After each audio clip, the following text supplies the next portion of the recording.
Secretário Alex Deogílio, seja muito bem-vindo ao Real Time 1. Prazer recebê-lo pela segunda vez aqui, né? E obrigado pelo convite mais uma vez. Eu que agradeço. Bom, aqui é um espaço mais à vontade para o senhor ficar. Essa aqui é a sua poltrona, tem uma água aqui que eu já deixei para o senhor. Aquela câmera número 2 está nesse momento registrando a nossa entrada, mas a sua câmera é essa daqui. A número 3, na hora que o senhor quiser falar diretamente com o público ou ficar conversando comigo, fique à vontade. Perfeito. Vamos caminhando para lá. Obrigado mesmo por ter vindo. Vamos falar dessas novidades aí. Enquanto a gente se prepara para entrar, pode chamar a vinheta, por favor.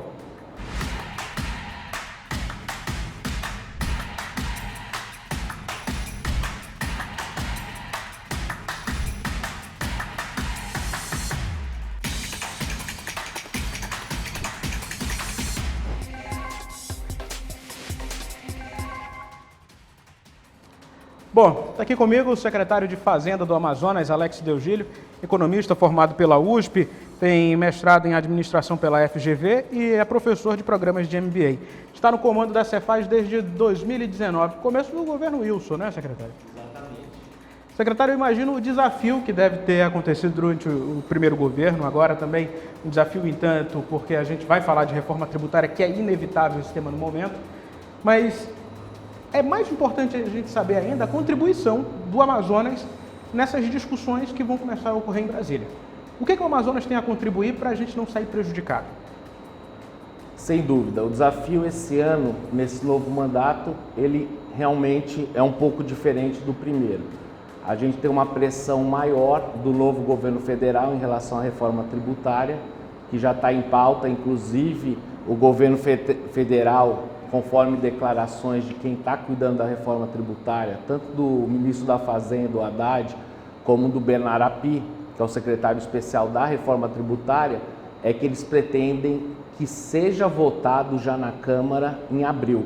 Eu acho um desafio um pouco audacioso e até improvável, mas que demanda muita atenção por parte do Estado do Amazonas.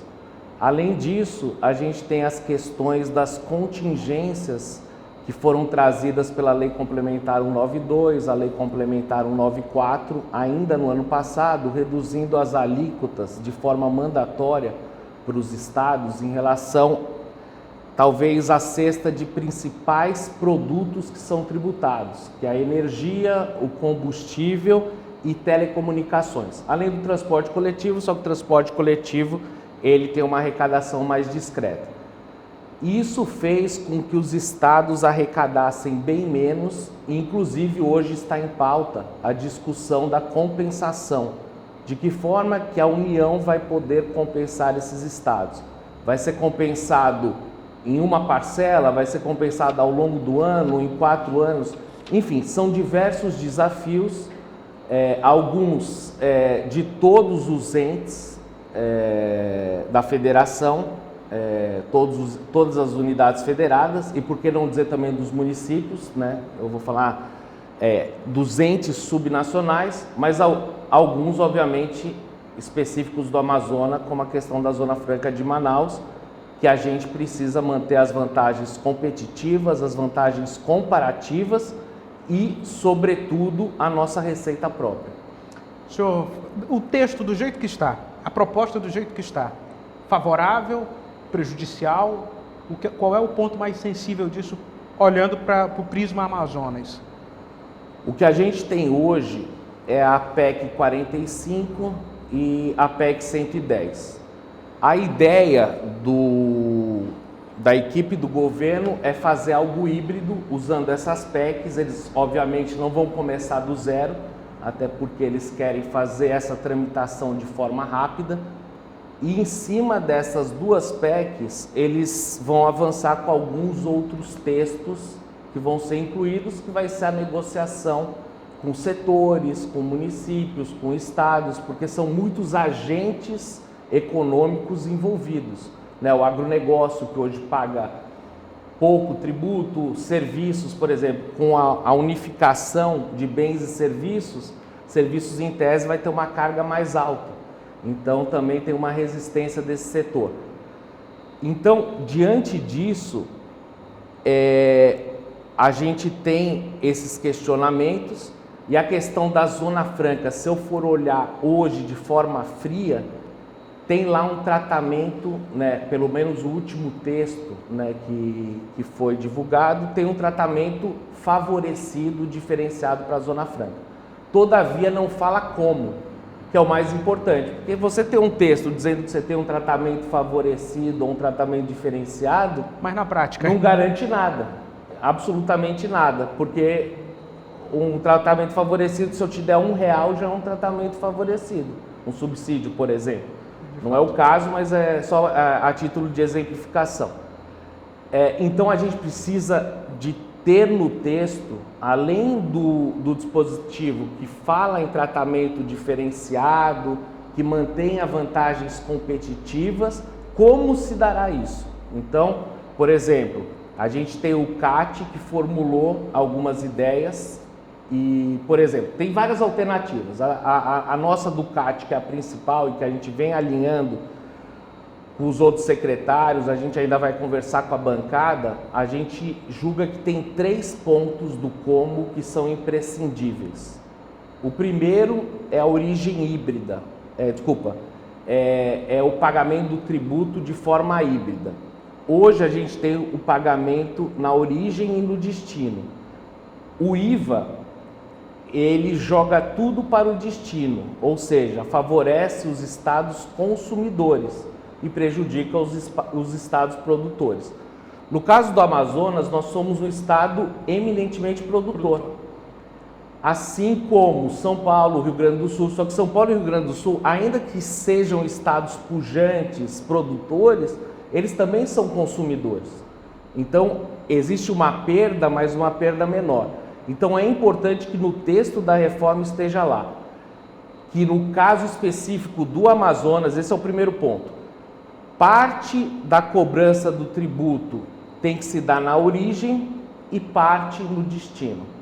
Além disso, como vai ter uma criação em algum momento do imposto seletivo e o IPI deve ser suprimido, né?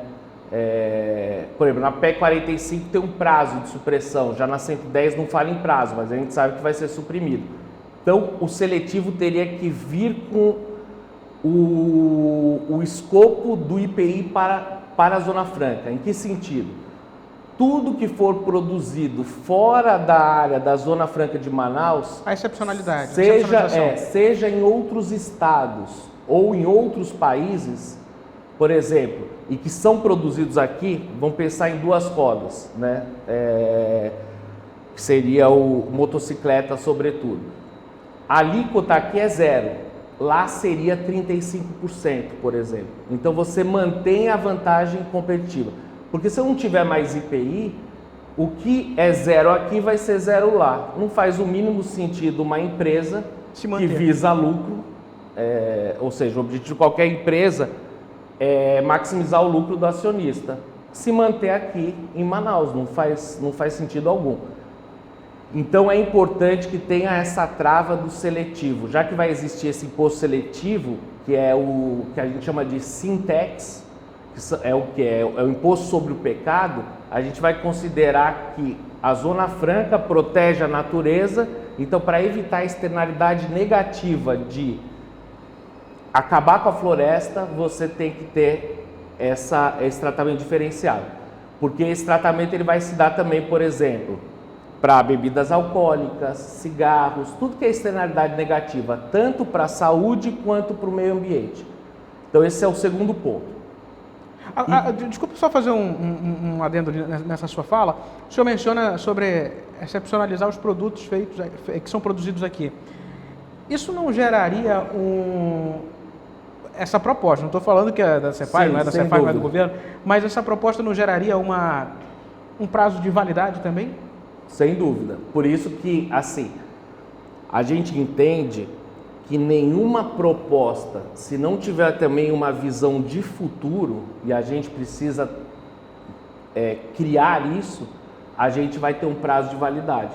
Porque, obviamente, hoje a gente vamos pensar nos 2 principais produtos, que é justamente esse seu raciocínio. Motocicleta e televisores. Televisores, quem é do meio, né, tecnológico, diz que está com os dias contados. que daqui a um tempo você vai ter um retroprojetor de altíssima Qualidade, né? qualidade e que você coloca em qualquer lugar da sala, projeta. Então você projeta no seu quarto, projeta na sua, enfim, na sala. Não vai precisar tantos televisores. A Samsung já saiu com isso na frente, há um ano mais ou menos, né?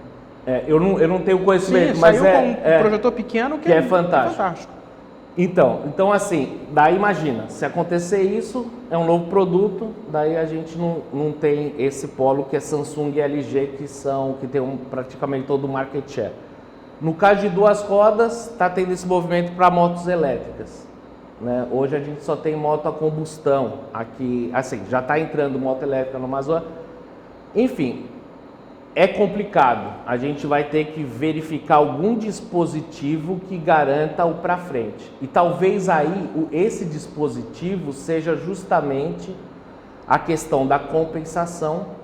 Como o prazo de validade da Zona Franca é 2073, a gente teria alguma compensação de receita até 2073 e, além disso, algum dispositivo que, nesse período, o governo federal teria que investir massivamente no estado do Amazonas para outras alternativas econômicas, né? Seja a parte da bioeconomia, que aqui é uma vocação natural, seja o turismo, seja a questão de um polo digital, enfim, várias alternativas, para que paulatinamente, né, você consiga ir recompondo emprego, renda, sem prejuízo para o Estado e, sobretudo, para as pessoas que moram aqui. Não que esse modelo seja ideal, é pensar assim, qualquer reforma tributária hoje que seja feita, e esse ponto é importante, muito dificilmente o Estado do Amazonas não saia prejudicado, por mais que a gente consiga colocar no texto tudo que a gente gostaria. Porque, por exemplo, esse ponto que você colocou, por mais que a gente tenha tudo isso no texto, significa o quê? Eu estou com os dias contados da indústria.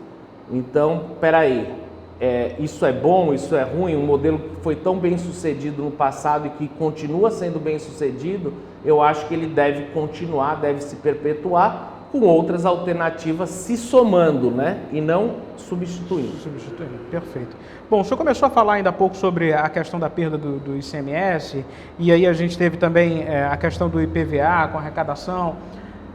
Como é que o Amazonas planeja retomar esse valor em caixa diante de toda o que a gente viu com a energia elétrica, com telecomunicações, transporte, como o senhor falou, que já era uma coisa mais tímida, mas existe uma perda aí. Quanto foi? Então, essa perda, se a gente anualizar, ela é em torno de 1.200, 1.300 ano. Todavia, a gente está muito esperançoso, tem ações no âmbito do STF, e que, como houve quebra do pacto federativo, a União ela legislou acerca de um tributo de competência dos estados, pode ser julgado inconstitucional essas duas leis. Inclusive, governadores e representantes de estados estiveram ontem à noite com o ministro Barroso. Um dos pontos da pauta é isso, né, que é a questão da Lei Complementar 9294, tem a questão do DIFAL, que vai ser julgada em abril, tem a questão da compensação e tem também a questão da reforma tributária que está em voga, né, e todos os estados bastante preocupados. Bom, como é que está a saúde fiscal hoje do Amazonas? Saindo agora, entrando mais aqui para a nossa seara, Estado. A saúde fiscal do Estado, eu diria que ela é boa, pelo menos se eu fizer um recorte de um passado recente, dos 10 últimos anos, sem dúvida hoje nós temos os melhores índices de liquidez, de poupança e de endividamento.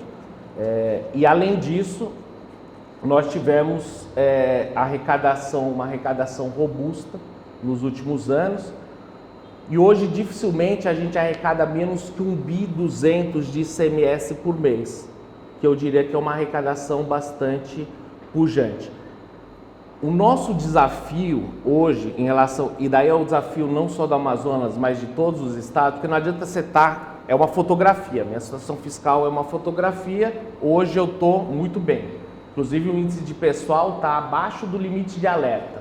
Algo que não acontecia há no mínimo 10 anos. A gente, imagina, sempre acima do prudencial ou acima do limite máximo. A gente conseguiu chegar abaixo do limite de alerta. Então assim, a hora que você olha lá os números, são animadores. Só que com a inflação, aumento da taxa de juros, por exemplo, o que vem acontecendo? A taxa de juros mais alta faz com que a dívida pública, o serviço da dívida pública aumente. Então assim, eu tinha lá previsto que eu vou pagar a dívida pública 1 bi esse ano.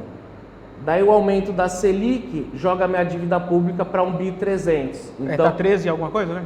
13 alguma coisa? 13,75. E foi mantida na reunião de ontem, né?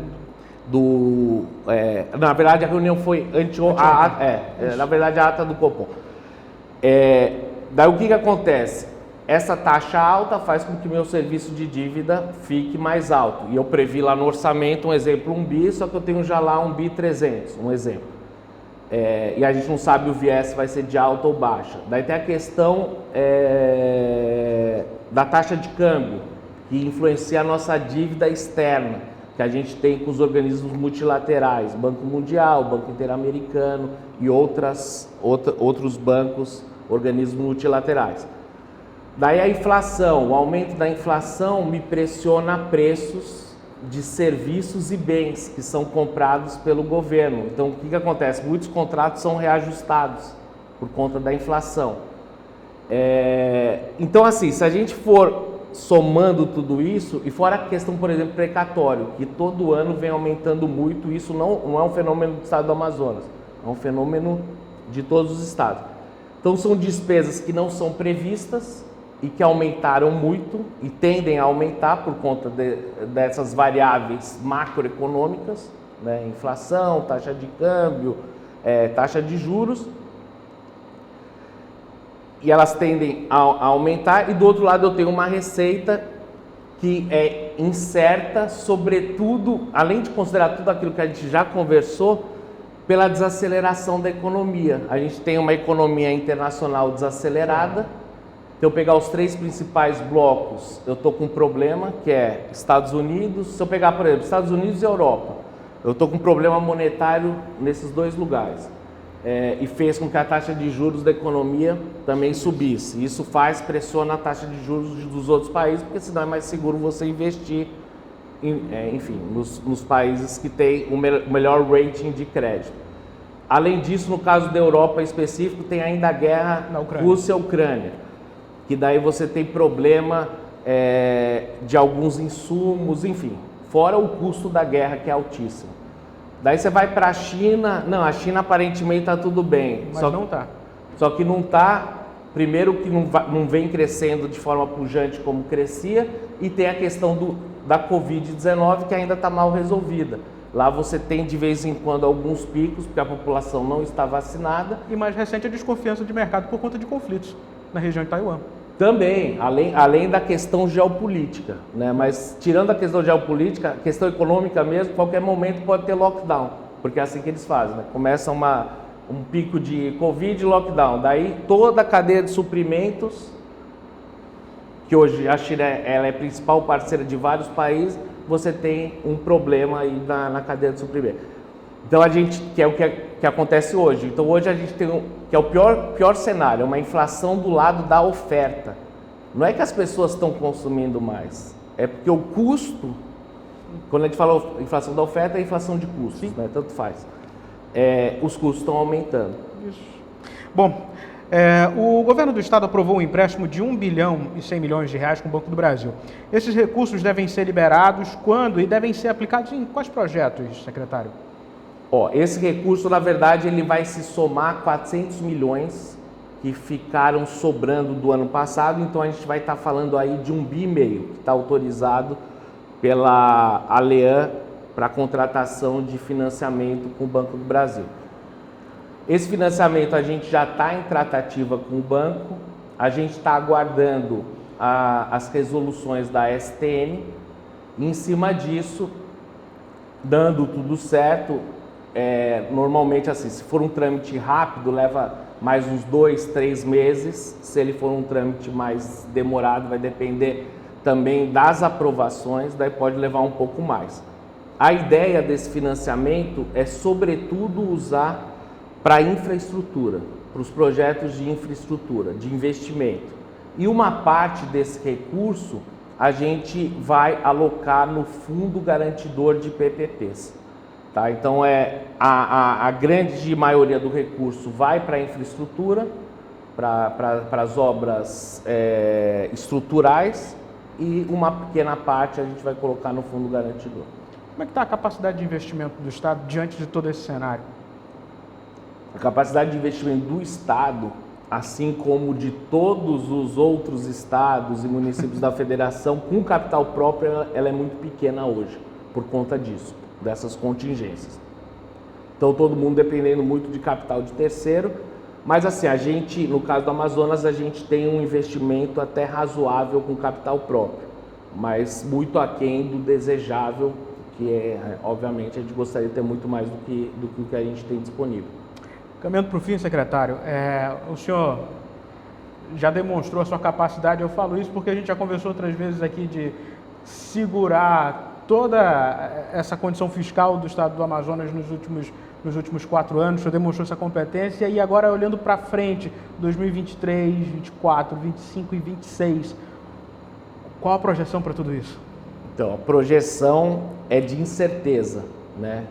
Obviamente ninguém gosta de falar isso, eu queria ter um olhar mais otimista, mas é de incerteza, a gente depende muito dessa conjuntura internacional, também da conjuntura doméstica, como a entrevista também é muito rápida, a gente acaba não falando, mas tem um novo governo hoje federal, que ele ainda precisa informar o mercado qual vai ser a âncora fiscal, né? Ainda que não seja mais teto de gasto, mas a gente precisa de uma âncora fiscal. E também de que forma ele vai conseguir compatibilizar receitas e despesas, porque existem várias promessas de campanha e várias situações que já estão sendo implementadas, que aumentam a despesa e que não estão tendo contrapartida de receita. E daí isso faz com que você estoure dívida pública, porque assim, quando hoje a gente fala em emissão de moeda, né, tem... em política monetária, na verdade, o que o governo federal vai fazer é a operação de open market, que é o quê?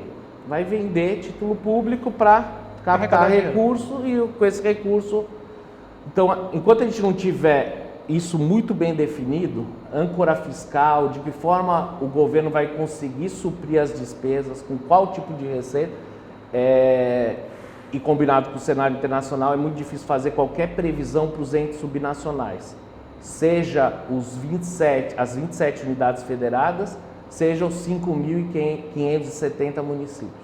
O que o senhor fala é muito interessante, porque para um economista como o senhor, o estouro do teto, passando de todas essas medidas que não são nada viáveis ao ponto de vista econômico ou otimista, gera essa incerteza natural e, é claro, a gente está pautado também em Brasília, não tem como deixar. Sem dúvida. Na verdade, os estados, os municípios, eles conseguem fazer política fiscal com muita limitação, mas a política macroeconômica, que depende invariavelmente da política fiscal e monetária, ela é feita pela União. Então a gente depende realmente bastante. Mas assim, ainda que eu tenha esse olhar com muita parcimônia e incerteza, né, que é o que a gente tem hoje, eu espero ser otimista e desejo realmente que tanto a economia internacional se recupere, não continue desacelerada, comece a galgar, andar um pouco mais, e a economia brasileira se acerte, porque daí, obviamente, isso vai melhorar a qualidade de vida de todos nós. Perfeito. Secretário Alex Deogílio, muito obrigado. Obrigado mesmo por ter vindo aqui ao Real Time. Hoje a gente até estourou o tempo conversando aberto aqui, mas uma conversa produtiva muito boa. Obrigado por ter vindo, obrigado por ter reservado um espaço na agenda. E aquela porta ali atrás está aberta para o senhor, quando quiser retornar, para trazer novidades. E quem sabe daqui para frente, daqui a 1 ano ou 6 meses, a gente tem uma outra perspectiva desse cenário que seja positiva. Obrigado. Obrigado você. Eu espero que realmente isso aconteça, né, que se concretize, que a economia volte a caminhar bem. E parabéns pela entrevista, né, sempre com perguntas muito pertinentes, daí boas reflexões. E é isso, eu agradeço de novo o convite e eu estou à disposição sempre. Obrigado. A você, internauta, meu muito obrigado. Obrigado mesmo. Curta, comente, compartilhe essa entrevista no seu grupo de WhatsApp. Não esqueça de se inscrever em nosso canal no YouTube. É o Portal Real Time 1. Meu muito obrigado mesmo e até uma próxima oportunidade.